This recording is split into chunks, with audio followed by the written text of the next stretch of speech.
Welcome to We're Gonna Run It with Joe Lisi and Terry Bowden. You're listening to We're Gonna Run It. What's your game plan? Can they run, but will they run? If you want to run the ball, you got to give it to a guy that's a running back. Gutless. We're gonna run it. We're gonna play blue collar. Enjoy it. I said it. Have a little heart and have some stones. We're gonna run it. If you want to throw an RPO, you got to run first, pass second. That's why it's not called a PRO. It's an RPO. You got to start with a running game that puts people on their heel. Take a look at my algo. His algo was used with all data from last year. You're so smart, you're stupid. We're gonna run it. And the people that believe that talking head are even stupider than what I thought. I said it. If you want to run the ball, you got to give it to a guy that's a running back. You got no shot to get back into the series. No shot.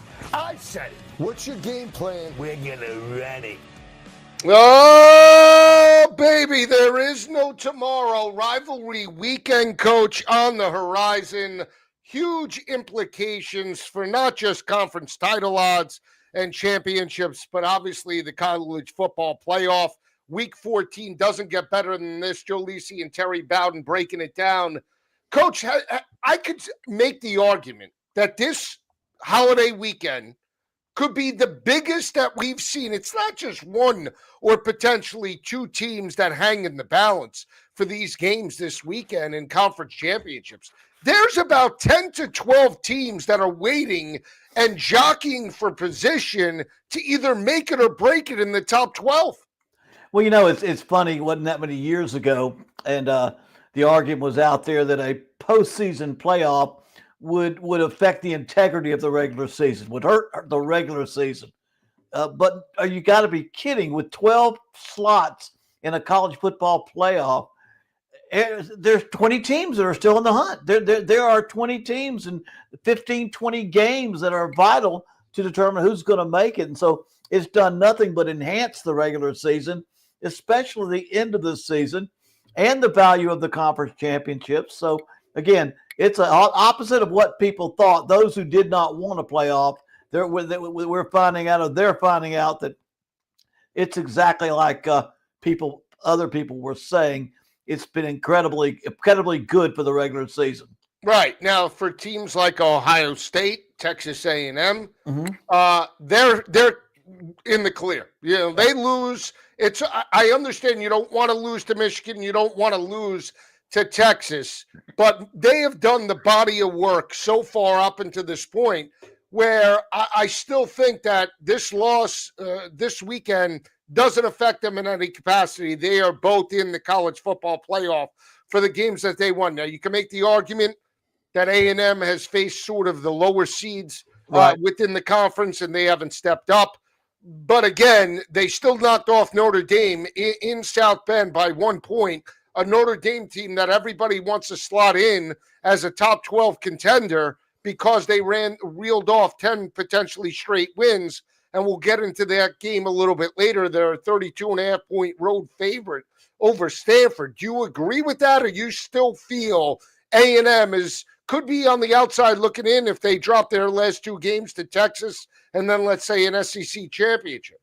No, they're undefeated still, and so I don't think they're going to fall out of the equation. I think those teams that are already in, they can lose their bye the first round. They can lose that home field advantage the first game that they play, and those are vital. This late in the season, a very good team, different weather, different conditions, getting a home game in the first round in the first round is pretty important. So all these things are important. I think getting a bye, getting a home field advantage, the matchup in the brackets, those are all critical. And these games all are going to play into that. Absolutely. Again, I think when you look at the Longhorns' performance last week against Arkansas, great. You put up 52 points. Not so great. You gave up 37 plus to Arkansas, right? And that's an Arkansas offense that's explosive. That's an Arkansas offense that played toe-to-toe with 6 contenders within the conference and lost them all by 7 points or less. I think it was a little bit of both. I think Arkansas was a little burnt out playing so many close games, back-to-back road games at LSU and then Texas. There's only so much you could give in where if you don't pull one or two of these games out, it weighs on you psychologically, right? It's one thing to jump up, but when your defense is giving up 50-plus points basically a game, it's very hard to compete.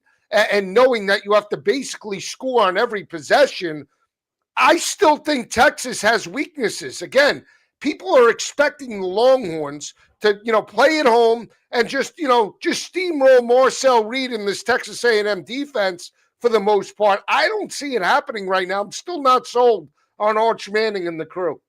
Well, I mean, Texas definitely has weaknesses there. Not talking about getting in with 3 losses. They don't run the ball real well. They don't play defense as well as you would be a championship team. You don't see them playing quite like Georgia does, or Texas A&M, or Ohio State, some of the top teams. And so Texas has weaknesses. They have the ability with the athletes that they have to outscore people. A team like Arkansas that struggles to stop anybody but can score points, Texas does have the ability to outscore people, and that's what they did. They did that against Arkansas, but that's not going to be the case when you get to these teams in the playoffs that can play good on both sides of the ball. Absolutely. Now, the rankings just came out, Coach, for this week. It's Tuesday. We're breaking it down, and this will run throughout the week with our picks for the weekend. But when you look at it, the biggest change right now, Coach, is that Oregon, right now, in the number 6 spot after their dominating win over USC. They get the win, they get the cover over Lincoln Riley and the crew. Ole Miss back 1 slot to number 7. Now, we had talked about the pressure earlier with Lane Kiffin, the pressure on this team as a whole. If you're Lane Kiffin and you're Ole Miss and you have every intention to stay in Oxford, and I understand you love the hype and you love the limelight, why would you put your team under this scrutiny? Why wouldn't you just say you're staying in Oxford? We're concentrating on the Egg Bowl and, more importantly, a college football playoff run. He didn't do that. So now we know what the situation is. This team doesn't step up on Friday, they're going to have a problem. Oh, they'll have a big problem. I mean, there's only 2 reasons that you do it. Either you're leaving, or you got your ego is so big you got to have the attention all on yourself, and that can backfire badly. How it might affect the way that team plays, and it does affect to some extent. And what would even be affected even more was how they respond. If they were to lose the game, what would be the reaction after that? It would be pretty devastating, not just for the school and for the players, it probably for Lane Kiffin as well. I don't know that if he had planned on quite carrying it this far, but my thinking is at some point he owes it to Ole Miss to let them know. And I think that's going to happen right after the game. But I just have to think that if he knew he was staying at Ole Miss, why wouldn't he make that announcement before the game and to use that as a plus and not a minus? Because right now, all this tough stuff has become a minus for the Ole Miss Rebels. It has, and I'll just give the standings now. Top 12, Ohio State, Indiana, A&M, Georgia unchanged from last week, Texas Tech in the 5-hole, Oregon, Ole Miss, Oklahoma, off that victory over Missouri, solidified. All they have to do basically is knock off LSU. They're a 10.5-point favorite. They're a shoo-in in the top 12. Notre Dame, all they have to do right now, win against Stanford, most likely they're in. Alabama, potentially at number 10, still on life support, and we'll get into that in just a couple of minutes. BYU and the Miami Hurricanes solidified in the number 12 hole, but they have to take care of business, Coach, on the road against Pittsburgh that absolutely smashed Georgia Tech. You and I talked about it earlier, 28-0 first half lead by Pitt. Were you shocked by that, how flat Georgia Tech came out in that matchup? Yes, it threw me off completely. That game was so important to Georgia Tech, and they knew it, and they prepared with that in mind, and to come out so flat and to have no answer for Pittsburgh's offense and fall that far behind. We kept saying that one of these days Georgia Tech's going to get behind and can't catch up. Well, that's happened once already. and it happened again. Unfortunately, it happened in such a way that they got pushed themselves out of the playoff situation for their season. And so what could have been an incredible year, and I'm not sure all the factors have come into play just yet as to who's going to play where, but they really put themselves behind the 8 ball with that loss last week. They have. Now, I will say, Miami has to take care of business. Right. Oklahoma has to take care of business. Notre Dame has to take care of business. The two teams also that have to take care of business to potentially at least allow them an opportunity, barring major, meaning if there is a major upsets on Saturday, Vanderbilt and Michigan, 2 step-up spots. Vandy, a 2.5, 3-point dog against Tennessee. Michigan, a 10.5-point dog against top-ranked Ohio State. In order for both of those teams to even be a thought, they have to take care of business and win both of those games. And then they would have to hope on some upsets, right? We'll know about the Ole Miss game on Friday. What happens in the Iron Bowl? It seems like, Coach, and I've said this, I don't know if it's because the fans and boosters and just the alumni in Tuscaloosa don't want to talk about it, but it's like the unwritten word where, Alabama's in the top 12. Well, okay, the game's on Saturday night. Granted, they've won 5 straight against the Auburn Tigers, but if Alabama loses, Coach, they are on the outside looking in, and Kalen DeBoer would have 2 years, not one, of 9-3 campaigns and missing out on the playoff. Well, that's the difficulty of living up to expectations at Alabama. You know, even when I was coaching at Auburn, the old saying used to be, you can be 11-0 and have saved your career, but you haven't saved your job yet because you haven't played Alabama at the end of the season. And that's the most important one. Well, now that there's a playoff, dependent upon the outcome of that game, there's even more on the line. If it wasn't enough to win your rivalry, your hated rivalry, now it could knock you out of the playoffs if you don't play well. In Alabama, again, with 2 losses, nobody gets in automatically with 3 losses now. Nobody, and they may not even get to anybody with 3 losses. But it'll be interesting because there's going to be quite a few teams, 10-2, that are very good football teams that are going to have to be overlooked to let a 9-3 team come in.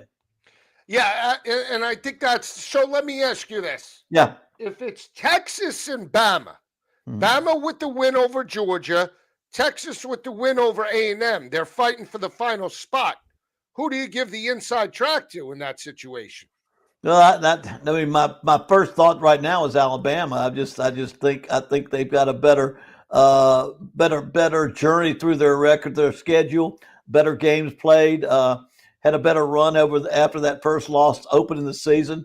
And that's just my opinion. I just think I would favor Alabama in that circumstance if one of those teams had to make it. Yeah, we'll see exactly how that situation plays out. We're going to give our picks for this weekend. So, Coach, let's dive into it. Egg Bowl. Miss State fighting for bowl contention. 5-6 right now. Jeff Lebby has done a really solid job in elevating this team. They've had an opportunity to go toe-to-toe with Tennessee, Texas. They caught 7.5 points against both of those teams, took them both down to the wire and lost them, both in overtime. Can they step up and really set the weekend on fire by striking the upset over Ole Miss? Yes, they can. They're a much improved team over last year, and they can score points. And it's the Egg Bowl. It's a rivalry game that both teams will be up for the game, and anything can happen. And so it is the one game that I really think the old saying, you can throw out the records. You can almost throw out the records because it's always a tight ball game. And Ole Miss does have a lot of distractions.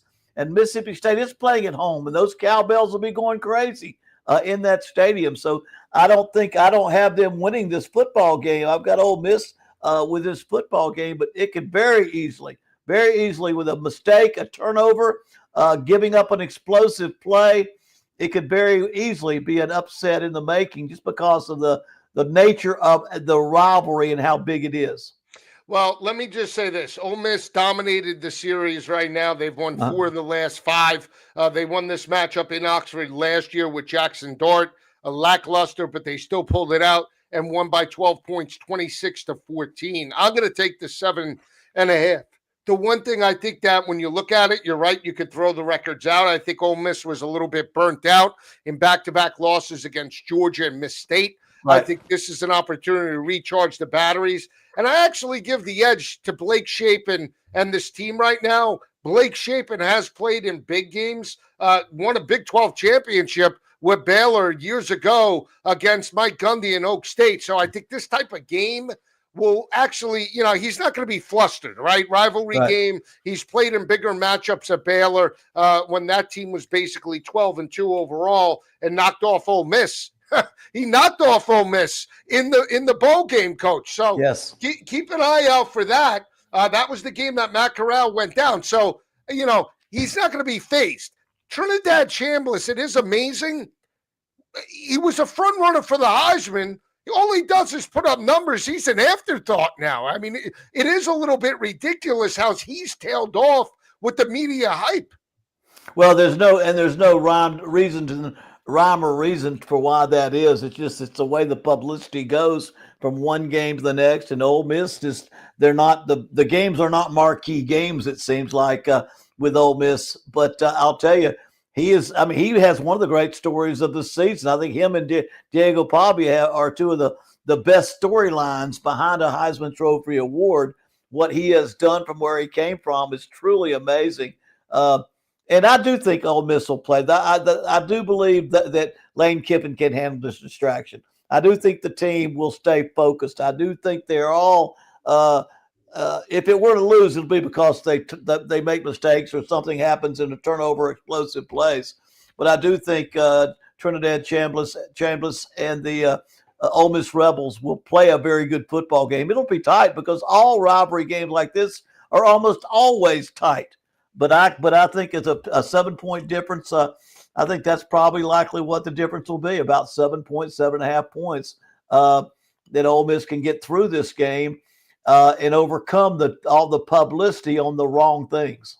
Yeah, exactly. I'm going to take the points with Miss State. I think they step up. Just again, playing at home, those cowbells. I'll take the 7.5 in the matchup. Let's turn our attention to the big one, Texas A&M and Texas. A&M last year struggled. They lost this game 17-7.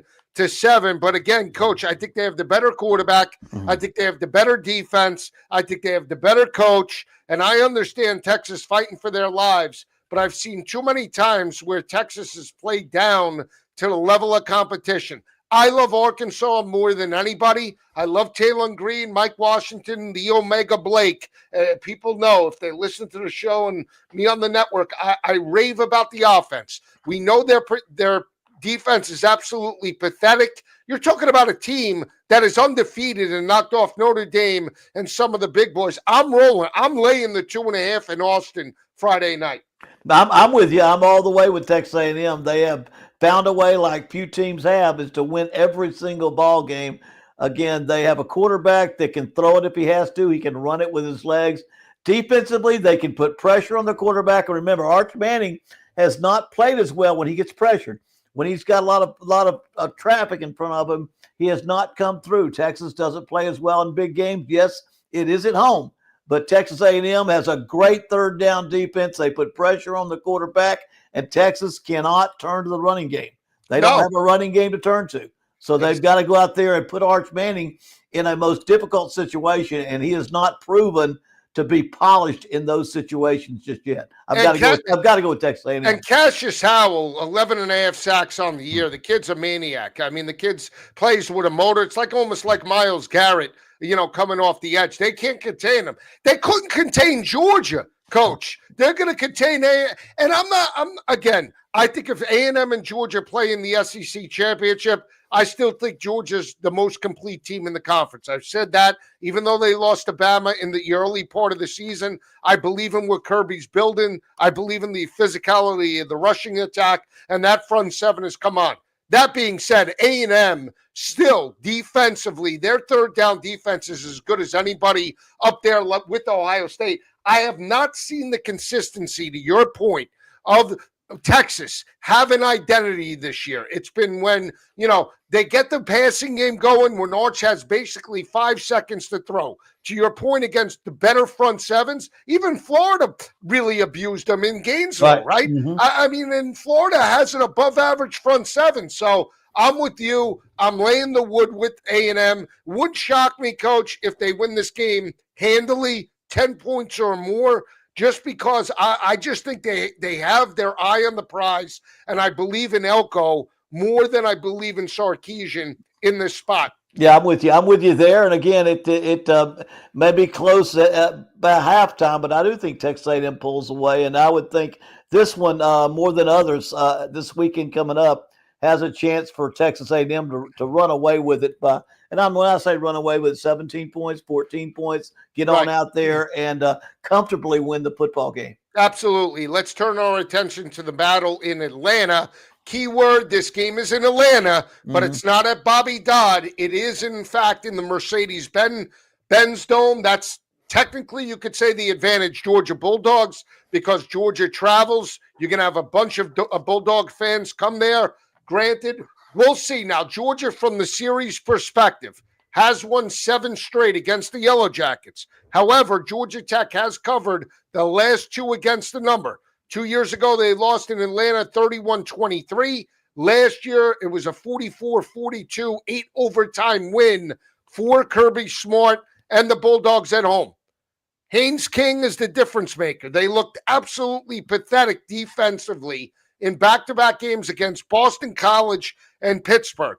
This is their season, Coach. Even if you want to say they have a 1% chance to make the playoffs, they have to go toe-to-toe with the Bulldogs. I think they could do it to a degree. They're catching 13.5.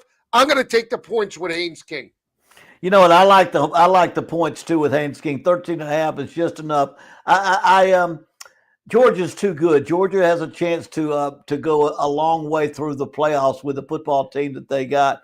But I do think, and Georgia Tech's been horrendous on defense. They've given up points time and time again.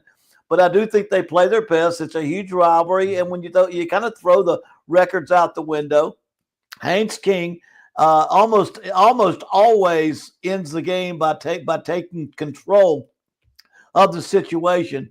It was kind of an anomaly last week when he threw the interception, but he was just so confident that he was going to take him into the end zone and win the game that he threw a pick six in the goal line that went the entire distance. So again, 13.5 right now. Georgia, yes, they're going to win, I think, and they'll have a ton of fans there. It's almost a neutral site, as close as Athens is to Atlanta. But I like Georgia Tech to play them tight and keep it and to add the points for Georgia Tech. And again, when you have 2 disappointing losses on the year, right, and you're coming off a game where you get abused by Pittsburgh, a lot of people back Georgia Tech in that spot. Now it's like, hey, let's erase everything. Let's create a roadblock for our arch rival, which from a physicality perspective, they have proved that they could go toe-to-toe the last couple of years. Brent Key, in his mind as a coach, believes that his game plan works now against Kirby. Now they just have to execute, and that comes down to the X factor. We talk about mobile quarterbacks potentially giving Georgia some issues. Trinidad Chambliss, Jalen Milroe last year. We see a bunch of these mobile guys break contain, and Georgia struggles. We'll see if he could do it. If he runs for 100 yards, I think they'll be within the number in this matchup. That's let me just make sure, 3:30 kick, right, on Friday. Let me just double check that. Just want to make sure I have that correct. 3:30, yes, on Friday in Atlanta. Another big matchup, Coach, that will break down. Turn our attention to Saturday, Pittsburgh and Miami. Now, Mark Richt years ago had an opportunity to make the playoff when it was 4 teams, right?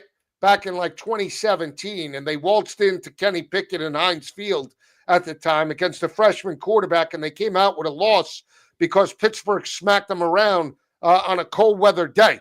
Going to be a similar type of atmosphere. This line opened up at 8.5. Down to 6.5. It's back-to-back road games for the Miami Hurricanes. They didn't look great last week, Coach, but they took care of business. Right. They didn't cover. They're on a 3-game heater. NC State last week against Vatech and obviously against Syracuse. Now, are we putting Pitt in that same level?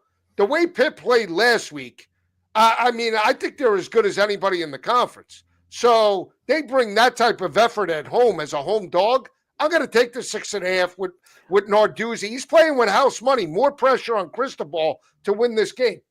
Well, I think Miami will rise to the occasion. I think it's too little, too late for them to get where they want to go. But I think they win this football game, and I like them to cover the 6.5 points. I think they'll win by a touchdown. Because I think when it comes down to it, they've got more of a talented football team athletically, top to bottom, than Georgia Tech does. I mean, Pittsburgh does. And I think Miami will go out there and play their best. I think they still say, hey, you know what? We messed up. We're a lot better than that. We're going to play better than that. And I think they will play better than that. I don't think I think they gave up too much with some of their losses, but I love the way they play. I like the way they have the ability to play. I think the question is always, are we going to get the best Miami team out there? And I think if we get the best Miami team, which we will, it'll be a team that can beat Pittsburgh by 7. Well, a couple of key notes. Yeah. So you look at Pittsburgh, they rushed for 186 yards on that front 7 of Georgia Tech. That was critical. But Georgia Tech entered that matchup last week with 51% third down offense, one of the best conversion rates, I would say top 15 in all of college football entering that matchup. That defense held Haynes King and the Yellow Jackets to 3 of 14 on third down conversions. Yeah. Again, and we talk about the front 7. Very physical in run support entering the game last week. They were holding opposing offenses to 2.6 yards per carry. They held Georgia Tech to 3.7, one of the better rushing attacks in college football. Under 200 yards, they held them to 121 in that matchup. To me, that's the difference. I like Carson Beck. I still think he struggles in big spots. 9 interceptions. That's the matchup. I'll take Pittsburgh with the points in the match. Would you be shocked if the Hurricanes lose this game, Coach? No, I mean, they don't. I don't have a lot of confidence in the Hurricanes, but I just do think that they sit there and they look at the season, they look at what they wasted, the games and they'll respond well to that. So that's not who we are. We brought in too good of people. We played too good of football early, and I think they will come back and they're going on a strong note. They've had a couple of good wins. And so I just feel that Miami will play their best football game, but it would not shock me at all because of the way Pitt's playing. Now, 2 weeks ago, I didn't think Pitt played that well at all against Notre Dame. Game was almost over before it began. The quarterback made mistakes, but all of a sudden he has a good game, and you think it's all solved. I do think there are good and bad things, and he has had a habit of throwing an interception here or there and having a turnover.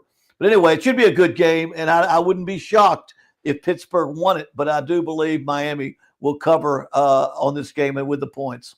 Absolutely. We'll see how it plays out. Coach and I are on different sides in this matchup. A team that I believe could make some real noise should they crack the top 12.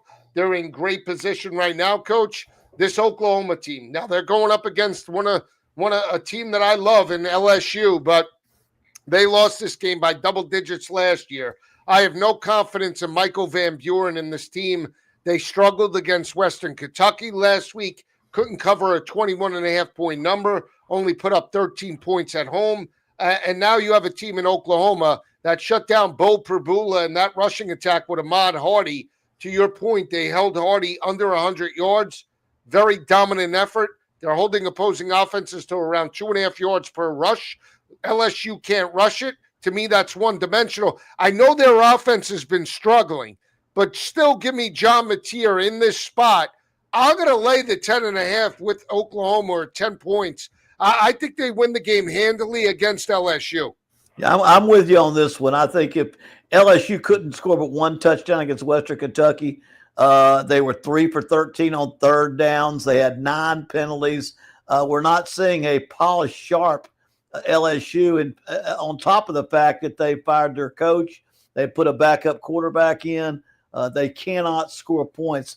Oklahoma will be able to shut them down. They'll be lucky to get 10 points from an offensive standpoint. I can see 7 again for this LSU team. Oklahoma does just enough. John Mateer adds just enough of a running game.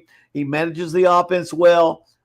They don't knock your socks off with their offensive skill, but they're going to nail you on defense. And then they're not going to turn the ball over. They're going to win the turnover battle at Oklahoma, and they're going to control the football game with their defense. And so, again, I like the 10 points. I think Oklahoma wins by 10.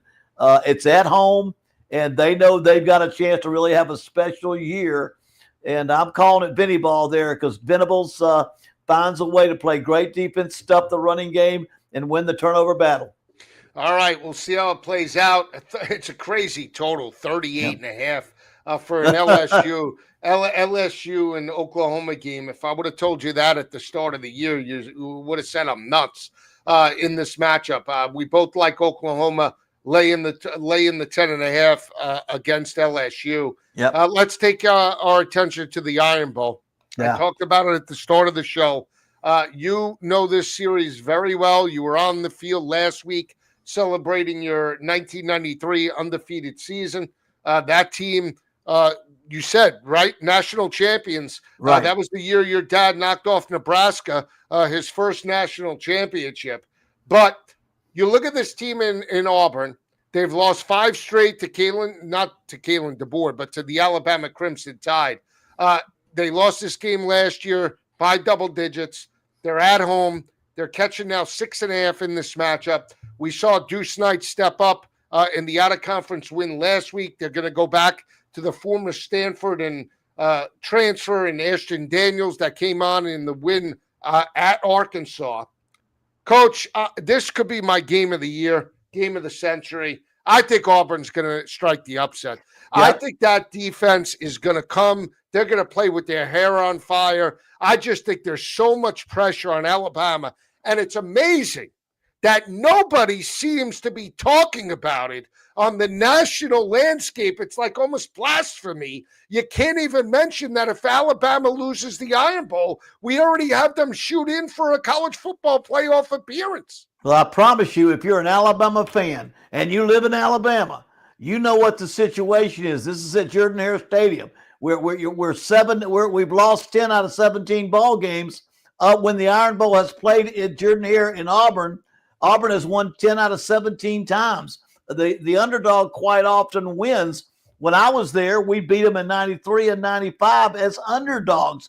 We were favored in 97 and almost didn't beat them, but we beat them every time we played at home, and they are a different team at home. Now, I was down there for this past week, and Mercer was not a good competition, but there is a positive attitude around Auburn. Remember, they couldn't piss a drop on offense the entire first half of the season, and then they fire Hugh Freeze. They let Derek Nix call the plays. They play Ashton Daniels at quarterback, and all of a sudden they have a ton of offense against Vanderbilt. Still lose, but they explode on offense. Then they come back, and Ashton Daniels has to sit because he wants to redshirt, so he's got one more game. So he sits against Mercer so he can play against Alabama. And their backup quarterback, Deuce Knight, goes crazy, runs for 160, passes for 270, and looks fantastic. But what's happened, you've got a real positive feeling. Now, instead of them going into a game saying, oh, I just know something bad's going to happen and it's going to hurt our chances, they feel like they can win. And that's very, very important. So you've got a very positive team at Auburn. You've got a great venue there where they quite often beat a favored Alabama team.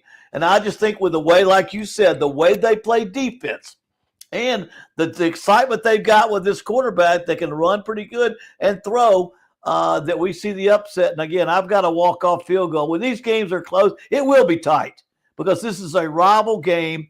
And the only thing I worry about at Auburn is even Ashton Daniels is relatively new to this Auburn-Alabama thing. He's got to show poise. Thank goodness he played a lot at Stanford before he transferred. He's got a lot of PT under him, so he's not like a rookie. But we need to make sure they play clean and play with poise because I believe if they don't turn the ball over and go out there and get flustered, they can pull the upset.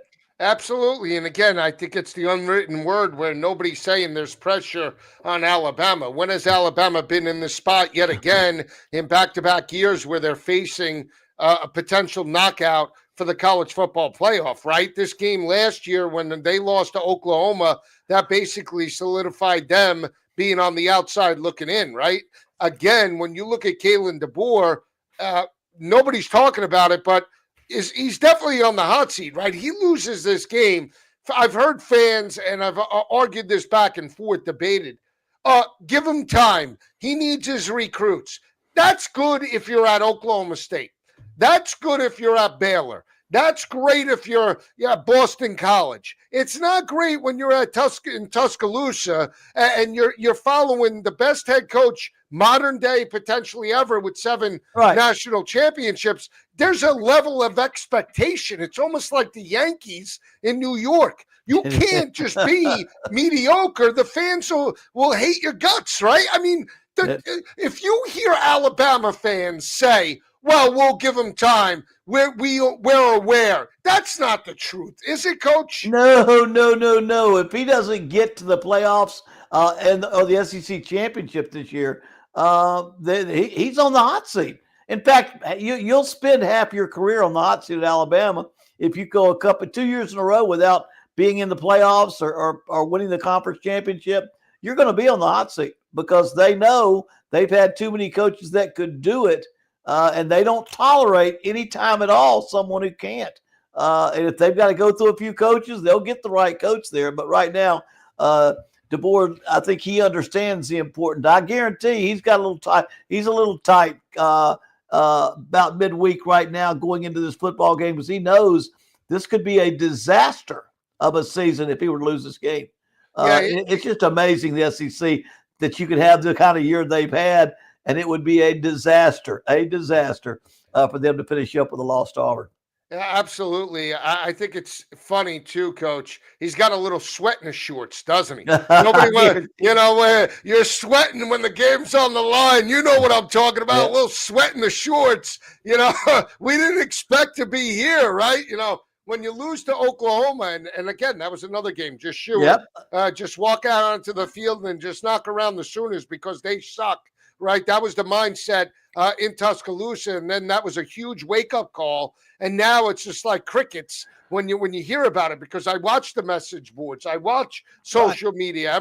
Nobody's talking about it. And when you bring it up, it's like, well, you can't. Well, no, we'll give them the benefit of the doubt. We'll give them 2 or 3 years. Yeah, really? That wasn't the case a couple of years ago. Well, and then you got to remember, going into the Oklahoma game, Ty Simpson was a sure bet. Made no mistakes, never threw interceptions, always in control. He did not have a good game. Turned the ball over. Was a big reason they lost because they turned over and gave up points. And now that's sitting in their craw too.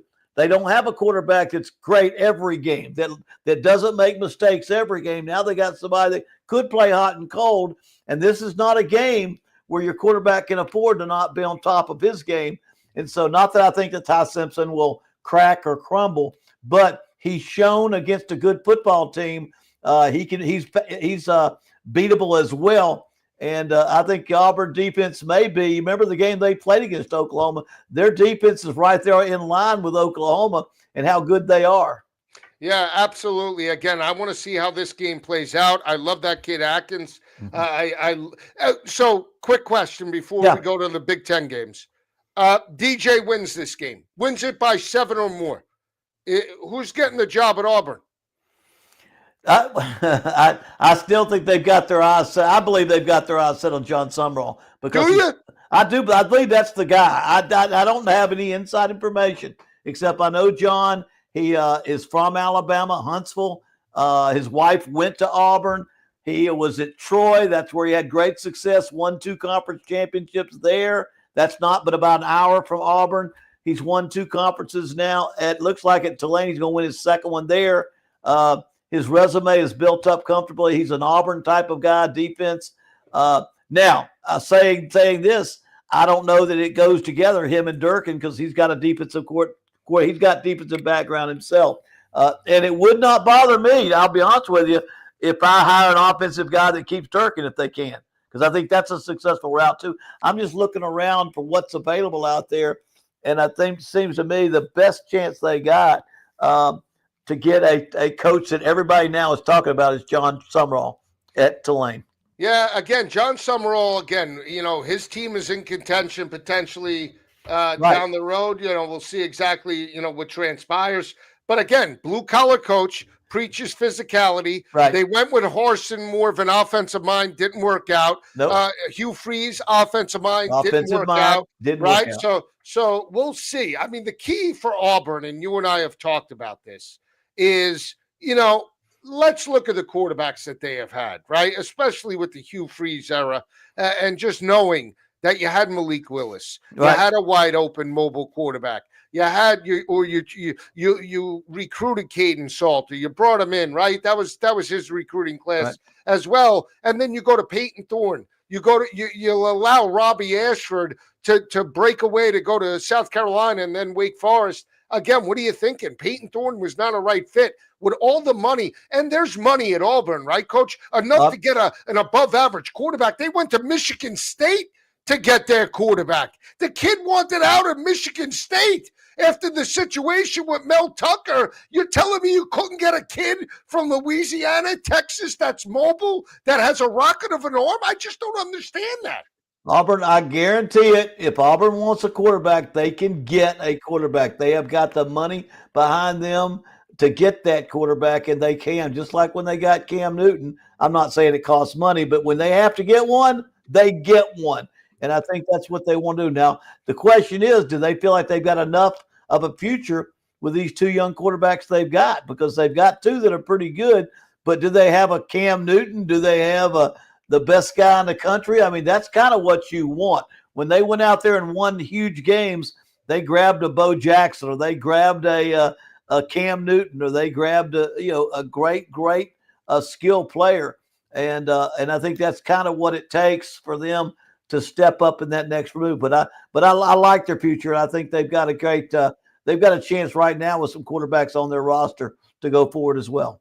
Yeah, we'll see exactly how it plays. I'm taking the points. I'm calling for the upset. I am too. So, because he needs. I want to see the situation in Alabama. I do want to see exactly. Oh man, Coach, I want to see it. I do. I want to see the rumblings in Tuscaloosa. If Alabama, and again, these games in Jordan Hare, Coach, are crazy in the Iron Bowl, right? I mean, 4th and 31 with Jalen Milroe. I mean, come on, to Isaiah Bond. That's still Isaiah Bond's best, although he's stepping up in the NFL now with the Browns. He did make a couple of plays with Shedeur Sanders over the weekend. But at the end of the day, I do want to see something crazy. Controversial call, block kick, field goal that gets returned, pick six with no time left. Something nuts is going to happen in the Iron Bowl. Absolutely. It's part of the history of this game and the history of this game at Jordan Hare Stadium in Auburn. And you might as well sit down and get ready for it because it's going to come. We'll see. We have 2 games left. They're both in the Big Ten, Coach. Let's talk about Oregon and Washington. This is one of the most underrated rivalries that these teams, in when we talk college football hate, it goes Ohio State, Michigan, Bama, Auburn, Oklahoma, Texas, you name it, right? The hate for Oregon and Washington is real. Were you impressed with Oregon last week? I was. I love Lanning. He's an SEC guy, obviously under Kirby. He's blue collar. He wears his emotion on his sleeve. I like Washington. I like Damon Williams. I like this team as a whole. I like Coleman, the big play running back. He reminds me of Eric Bieniemy back in the day. But talk to me about just, are you impressed, Oregon? They got knocked out last year. Can they bounce back? You've watched them a couple of times, obviously Minnesota, and you watched some tape against USC. Thoughts on big picture Oregon? Well, I mean, they won me over against Minnesota. Not that Minnesota's a great team, but they absolutely ran a ball down their throat. And Minnesota had no answer for that running attack. and I didn't realize they could be so physical up front running that football. Because you just tend to, people from the South, we tend to think of the West Coast to be a little bit more finesse, run the ball, throw it around, fast break. Oregon still plays hard-nosed, run the football offense. Defensively, maybe the best secondary or pass defense in the country. They've had multiple interceptions 4 games in a row, and they had 2 more against USC. Just an outstanding football team. So I like Oregon. They won me over. A good Washington team, but Oregon's coming off of 2 dominant wins and 2 exceptional performances by Dante Moore, their quarterback, who's got some dual threat in him too. So again, Washington's playing good. Washington's a good football team, maybe a lot better than what people realize. But I just think Oregon's going to pull out their tight ball game, but they're going to win by a touchdown. And I love the way they're playing, and I think they've got a better chance to move along through the playoffs a little more even than last year. Yeah, I don't love this game because my heart is telling me Washington, but I've seen Washington in big spots never step up, and that's the one thing that scares me. Earlier in the year, they had one of the best third down conversion rates until they go on the road against basically a mediocre Maryland team, and they lay an egg. They had to pull it out in the fourth quarter to barely win that game 24-20. They struggle on the road. They're better at home. Jed Fish, good, not elite. I like landing in this spot. I do think that the game is an under. I think it's an uglier type of game. I think more run heavy for both teams. You have Moore, you have Damon Williams. We'll see how this plays out, but I'm going to lay it with Oregon in this matchup. But I do like the under in the ballgame. Yeah, I am on Oregon too, and I think they'll cover in this football game. And I just think they're playing when they can run the ball like they do, and they can their defense is playing as well as it's playing. I think it's got the better football team right now. Washington still makes mistakes, and again, Oregon's giving up around 100 yards a game, and Washington needs to rush for about 150 to win football games. They have not been able to win games if they don't rush for 150 or more. And you got Oregon out there giving up just a little bit over 100 yards a game. So, again, something's got to give in that regard. But still, it speaks to the physicality of Oregon and the way they run the football, the way they play defense, and especially to me, for teams that have to throw and catch up, their secondary is opportunistic, creates turnovers, and makes big plays. Yep. Now, the big one. I don't want to say the granddaddy of them all because, again, I'm not a big fan of the Rose Bowl. I like those Sun Bowls. I like the Liberty Bowl, the Independence Bowl. But we'll talk about the granddaddy of them all in the Big Ten. It's the game. Ohio State laying a huge number, Coach, 10.5, to Bryce Underwood and this Michigan Wolverine team. Now, Michigan struggled to pull out the win against Northwestern. We saw them go on the road to their big game against Oklahoma. They lost, right? That was bright. Are you a believer in just Sharon Moore and Michigan having Ryan Day's number? They've won 3 straight in the series, Coach. Can they make it 4? Yeah, they can make it 4. I'm taking Michigan and the points. Are you? I'm taking the points. I just think 10's not too many. I think Michigan's like won 4 straight. And let me tell you something. If you don't think that pressure is sinking in Ohio State, it's sinking into Coach Day. It's sinking into their players. They know what's happened. They know what's going on, and they're going to be playing in the big house. And I'm not saying it will be a close ball game. And it will be a hard-fought ball game. And because Ohio State is so good on defense, it's not going to be a blowout. But I really like Michigan to keep this game close. They played better and better, and they're just barely on the outside of the college football playoffs at this point.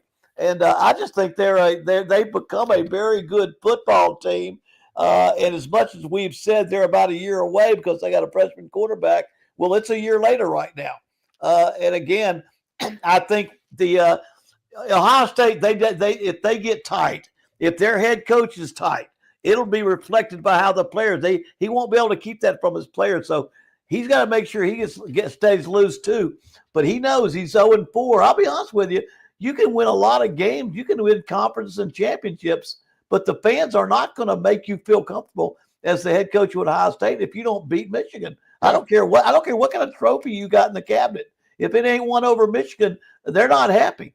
And they really hate each other. They don't just dislike it. If everybody thinks the South has the best rivalries, this one's as big as any of them. And and they don't like each other. It's that school up north and that school down south, and they don't mention each other's name.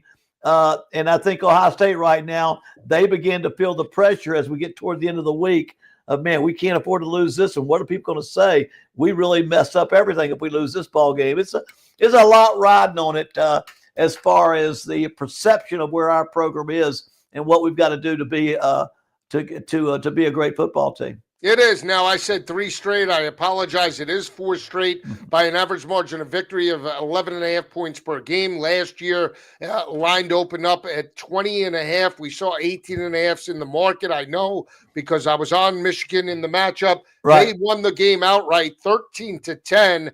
Really confused. Will Howard really shut down the rushing attack. And that was the MO, right? Why not put the ball into Will Howard's hands more? Why not utilize your playmakers, Jeremiah Smith, this, that, the other thing?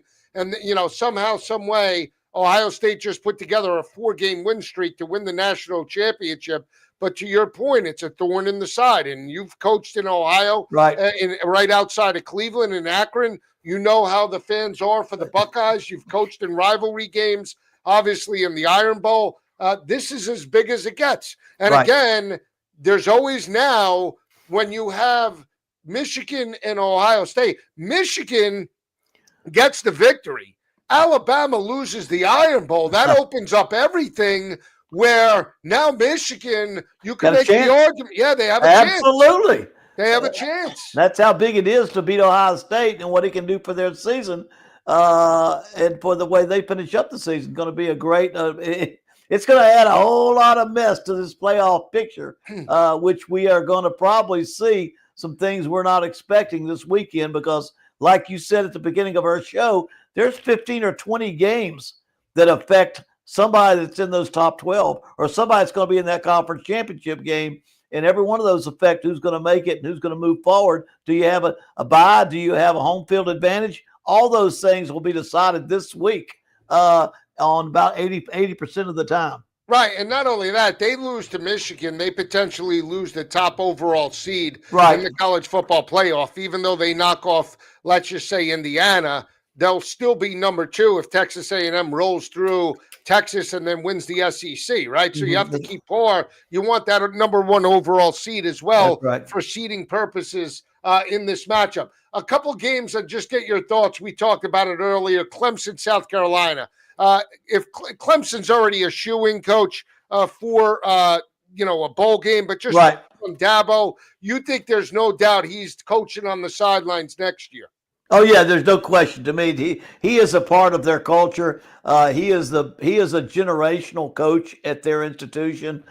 He's changed the way they think about football, the way they play football on a year-to-year basis. He's had a couple of tough years, but I think if you listen to his press conferences after the season, after the games when he lost, you could see almost the humility and the saying, "I'm not going to let this go." I know how much pride he's got, and that he is not going to let that program not get back up. And I know how much they care for him. They are a really good match in personality, in culture. And so, no, I don't think there's a problem there. And he's locked into a bowl. He's got 6 wins. He's going to get to a bowl. If he beats South Carolina and then can pull off an 8th win of the season with a bowl win, but I'm going to tell you, they're going to feel like they got a great shot just moving straight ahead again, back to where they're challenging in the conference. Now, you coached as a graduate assistant.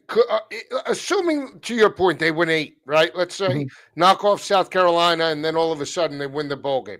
Right. Would they go all in a la SEC style, money-wise, to get whatever he needs transfer-wise, talent? Because we saw him open it up slightly, right? He went to the transfer portal, but not as big as some of these other schools. Will they go all in if he's on the sidelines next year? I'll be honest with you, I think they would have always have gone all in. I don't think Dabo totally went all in. saying, I've got to really jump into the portal. I've got to really look at the transfer portal. I've got to really look at NIL to bring people in. That goes against, I think, what he wants football to be all about, just like it's not what Nick Saban wanted to be totally all about. But I think I don't think he's ever had his back to the wall in his entire career like it was put to the wall. When he started losing games at home and he had to face that press conference, and you could see the humility, you could see him saying, you know what, I ain't doing a very good job. I think he understood that he can't go out there and invent something different. This game today is about getting enough high school players to get yourself a base, get great players out of the portal. And remember, when he won championships, look at the quarterbacks that he had and their impact in the draft and in the NFL, from Trevor Lawrence all the way back to Watson and some of the great ones. He didn't do it with average quarterbacks or even good quarterbacks. He did it with great players at key positions. Right, and Klubnik hasn't stepped up. I actually Not like quite them. enough. Yeah, I think they win though against South Carolina. I do too. I do. I just think they have a little bit more mojo against Lenore Sellers. They've stepped up, but we'll see how it plays out. It's certainly not a game I'm taking, and obviously, like we say, gamble at your own risk. But it's not one that I'm diving into on Saturday afternoon. Last two that we'll talk about. Florida State, Florida. I told you, Florida with back-to-back home games, 2 rivalry games. Pick one. It's either they're going to be up for Tennessee and down for Florida State. They get blown out by Tennessee. I thought that would happen. Tennessee, I did like last week. But this is a game they're favored against Mike Norvell and the Florida State Seminoles. Coach, Gators are 1.5-point home favorites in a bounce-back spot. I actually think they win this game. How do you see this one playing out? Well, I mean, I have absolutely no confidence that of how FSU is going to play. I've lost all that. What we saw against NC State, what we saw in their games, just when you think they're going to get their mojo back or just start playing better, they stink it up. And I don't know who's going to show up. Now, I do believe that they will play better than last week. But the Gators in Gainesville, in a game that they're loose and can play, right now I'd have a hard time picking up going against the Gators in Florida on this football game. It's 2.5 points. Is that what it is at 2.5? It's 1.5 now. 1.5 points. I guarantee it. I'm going to have to say the Gators to win this game just at home. And Florida State, the players are really, I'm just not sure how good they feel like they can play week in and week out. Everybody knows that there's one thing right now that saved Coach Norvell, and that's his contract. He's there for one reason, because he's got a contract, and now you got to wonder what's going through the player's mind, what's going through the assistant coach's mind with what's out there now. All right, Coach, you ready for this? The final one. You know Tony Elliott very well. Oh, yeah. Okay. All he's got to do is win against his arch rival, Va Tech, and they're in the ACC championship. And it would be the first time I believe they're in the ACC championship since Virginia knocked off Va Tech. Yeah. I believe that was 2019 with Bryce Perkins, and they squared off against Clemson and got knocked around. Coach, let me just go. Are you sitting down? Yeah. Yes, I am. Yeah. All right. So Virginia got a win back in 2019. Virginia has won 4 straight in the series. But Coach, Virginia Tech has won 19 of the last 20. Now, this Virginia Tech team is dead and buried. 3-7, 3-8 now after last week's loss. Is there any shot? Any shot? This is their Super Bowl, right? I mean, they're not going bowling. They would love nothing more than to do what they always do. And, Coach, they didn't just win this game last year. They smashed the Cavaliers 37-17. Is there any shot they can win this game outright? Who, Virginia Tech? I mean, unfortunately, that would only go along with what's happening all year in the ACC. It's just when you start to put your hopes on somebody, they go out there and stink it up, or the other team plays well. Now, let me say this. Virginia's got Chad Chandler Morris back. Right. They win close ball games. They're a tough physical team. They can run the football. Virginia Tech has not played exceptionally well the last couple of weeks. I think they've given up the ghost. I don't believe they've got much left under their hood as far as this year's team, this year's coaching staff. I mean, you got a new head coach, and you know good and well that those coaches now know that their future is probably not going to be at Virginia Tech. They've got to find a job because good chance when you hire James Franklin, he's got a long list of assistant coaches that he's going to bring with him. So you got all those factors now. It's kind of settled in, and there's not much that James Franklin can do, I think, to inspire or motivate the team there. So again, anybody can win. I think they've got a good enough quarterback at Virginia Tech where he can pull some things out. But I just think Virginia has proven time and time again, if the other team keeps it close, they're going to win the close football game. So they're laying 11.5. You don't think that's a huge number for a game like this? I mean, Coach. No. They got one win in 20 appearances. All right, so far I said I'm taking Virginia to win the game. Is this today we have to pick the winner on this thing? Pick the winner. It's all right. Don't worry. We're not going to hold it. I'm taking the points with Vatech. Well, you know what? I don't think I can go over that. I think I'd have to take the points in Vatech too. I do. I believe that. I am with you there. I've been thinking, how bad does Virginia got to win this game to make it to the ACC championship? They will do that, but that's too many points. I think Vatech's got a good enough football team.